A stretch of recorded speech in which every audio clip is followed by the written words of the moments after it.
මොකක්ද මේ තියෙන්නේ? ඇත්තටම මොනවද මේක ඇතුලේ විකිනෙන්නේ? ඇත්තටම ඇයි මිනිස්සු මෙච්චර පොරකකා ගන්නෙ? ඉතින් ඇත්තටම මම දන්නේ නැති නිසායි අහන්නේ. මේ වීඩියෝ එක බලන ඔයා දන්නවා නම් මේ තියෙන්නේ මොකක්ද? මේක ඇතුලේ තියෙන්නේ මොනවද? ඒ වගේම තමයි ඇයි මෙච්චර මිනිස්සු පොරකකා ගන්න කියන එක වීඩියෝ එකේ කමෙන්ට් එකක් වශයෙන් දාන්න. ඉතින් මම කතා කරන්න යන්නේ කෑම ගැන කන්න කලින් ගන්න ෆොටෝ මේ මාතෘකාව යටතේ මේ ඡායාරූපය ෆොටෝස්ටා ඡායාරූප කරන පාඨමාලාවට ඊශ්‍රායලයේ ඉඳලා සහභාගී වෙන සඳකලුම් ලියන ආරච්චිගේ ඡායාරූපය. ඒ වගේම මේ ඡායාරූපය ෆොටෝස්ටා ඡායාරූප කරන පාඨමාලාවට ඉතාලියේ ඉඳලා සහභාගී වෙන තුසිත් කෙහෙල්වත්තගේ ඡායාරූපය. ඒ වගේම මේ ඡායාරූපය ෆොටෝස්ටා ඡායාරූප කරන පාඨමාලාවට ඊශ්‍රායලයේ ඉඳලා සහභාගී වෙන කුමුදු කුමාරි ස්වර්ණාගේ ඡායාරූපය. ඉතින් අපි ඡායාරූපකරණය ගැන කතා කරනකොට ඇයි අපි මේ වගේ ඡායාරූප ගන්න ඕනේ? ඉතින් මේ ඡායාරූපය මම ඡායාරූපමය වශයෙන් විස්තර කරන්න. ඇත්තටම මේ ඡායාරූප ත්‍රිත්වයම සලකා බලනකොට අරමුණ සහ පසුබිම කියන දේ තමයි ඡායාරූපය. ඉතින් මේ ඡායාරූපය බලුවොත් මේ ඡායාරූපයේ අරමුණ තමයි ශ්‍රී ලාංකික රයිස් ඇන් කරි කෑම ප්ලේට් එකක්. ඉතින් ඒක තියලා තියෙන්නේ මේසේ උඩ. ඒ වගේම තමයි හරිම නිරවුල්. ඒ කියන්නේ තමන්ගේ අරමුණ විතරයි ඡායාරූප ශිල්පියා ඡායාරූපය තුළින් තම රසිකයාට ඉදිරිපත් කරන්නේ. ඒ කෑම ටික පොඩ්ඩක් අපිලිවෙලට තිබුණත් අලංකෘත භාවයක් තියෙනවා. මොකද අරමුණ සහ පසුබිම කියන සරලත්වයත් එක්ක පැති ආලෝකයේ භාවිතා වෙලා තියෙන පැති ආලෝකය නිසා මේකේ ත්‍රිමාන ගතිය හරිම ලස්සනට පේනවා. ඉතින් මේ සයිඩ් ලයිට් එකකට මේ ටෙක්ස්චර් එක හොඳට බැලුවොත් ඔයගොල්ලෝ මේ පොල් සම්බල් වල ඒ වගේම අල තෙල් දාලා තියෙන එකේ පපඩම් වල පරිප්පු වල හාල් මේස බත් මේ කියන හැමදේම සයිඩ් ලයිට් එකේ හින්දා ලස්සනට වෙනවා. තව දෙයක් තියෙනවා මේ අපි නොහිතුවට මේ ප්ලේට් එකේ භාවිතා වෙලා තියෙන ඉරිමගින් අපේ ඇස් ඡායාරූපය ඇතුළට අරන් යනවා. ඉතින් මේකේ පැහැදිලිකම හොඳයි, අනාවරණය හොඳයි, රූප රචනය හොඳයි, අන්තර්ගතය සහ ආකෘතිය හොඳයි. ඒ නිසා අපිට බලන් ඉන්න පුළුවන් ඡායාරූප. දැන් පෙලක් ඡායාරූප තියෙනවානේ. ඇහැට රස වගේම කටට කෙල වුණන. ඉතින් මේ ඡායාරූපයත් මම හිතන්නේ මේ වෙලාවේ බඩගින්නේ නම් ඉන්නේ ඔන්න හොඳ ඡායාරූපයක්. හැබැයි බත් වැඩිපුර කන එක අඩු කරන්න වගකීමෙන් කියන්නේ. හරි. අපි ඊළඟ ඡායාරූපෙට අපේ තුසිත් කෙහෙල්වත්ත ඉටලි ඉඳලා සහභාගී වෙන සිසුවගේ ඡායාරූපය. මේකෙත් concept එක වශයෙන් එකයි කියන්නේ අන්තර්ගතය සහ ආකෘතිය වශයෙන් කලින් ඡායාරූපය හා සමානමයි. ඉතින් මේක බැලුවත් අනිවාර්යයෙන්ම තේරෙනවා අරමුණ සහ පසුබිම විතරයි තියෙන. අරමුණ අපිට හොඳටම පෙන්නලා දෙන නාසිගුරන් කැම් වෙලා.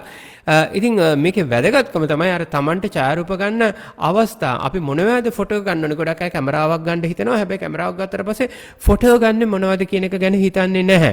ඉතින් ඒ නිසා තමයි අපි කියන්නේ කන්න කලින් ගන්න ෆොටෝ. ඉතින් ෆොටෝ අරගෙන පුරුද්ද ඇති කරගන්න. ඉතින් අර ලස්සනට ෆ්‍රේම් එක වෙලා තියෙන ඒ ප්ලේට් එකෙන් වගේම මේ පිපිඤ්ඤා වගේ තියෙන පිපිඤ්ඤා පෙති වලිනුත් ඒ වගේ මැද්දේ තියෙන අරමුණු ලස්සනට තියෙනවා. හොඳට ආලෝකවත් වෙලා තියෙන අරමුණ ආලෝකවත් පසුබිමේ ආලෝකයේ අඩුයි. ඒ වගේම ඩිස්ටර්බන්සස් එවත් බාධා කිරීම කියන දෙයක් මේ කිසිම දෙයක් මේ ඡායාරූපෙදලා ගැබ් වෙලා නැහැ. ඉතින් ඒකත් බොහොම හොඳ ඡායාරූපයක්. අපේ ෆොටෝස්ටා ෆොටෝග්‍රැෆි කෝස් එකට ඉතාලියේ ඉඳලා සහභාගී වෙන තුසිත් කෙහෙල්වත්තගේ ඡායාරූපය. ඉතින් අපි කතා කරන අවසාන ඡායාරූපය අපේ ෆොටෝස්ටා ඡායාරූප කරන පාඨමාලාවට ඊශ්‍රායලයේ ඉඳලා සහභාගී වෙන කුමුදු කුමාරි ස්වර්ණාගේ ඡායාරූපය. මේ පෙන්වන ඡායාරූප ත්‍රිත්වය අතරින් අතිශයින්ම සරල ඡායාරූපය තමයි මේක. කෙලින්ම අපිට අරමුණ පෙන්නලා තියෙනවා. මොකක්ද මේ තියෙන අරමුණ බොහොම පැහැදිලිව පේනවා. ඒ වගේම පසුබිමක තමයි අරමුණ ස්ථාපනය කරලා තියෙන්නේ.